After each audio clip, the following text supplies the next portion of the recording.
Adding contacts in Brevo is essential for managing your email campaigns and CRM. Here's a concise guide on how to do it. Log into Brevo. Go to the Brevo website and log into your account. Navigate to Contacts. Click on the Contacts tab in the main menu. Create a contact list. Click on Create a new list to organize your contacts. Name your list and save it. Add contacts manually. Select the list you want to add contacts to. Click on Add a contact. Enter the contact details such as email address, first name, last name, and any other relevant information. Click Add to save the contact. Import contacts. Click on Import contacts and choose the Upload a file option.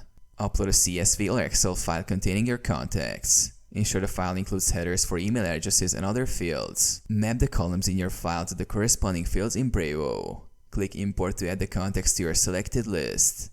Verify and manage contacts. Review your contact list to ensure all information is correct. Use the Segments feature to further categorize and manage your contacts based on criteria like engagement or demographics.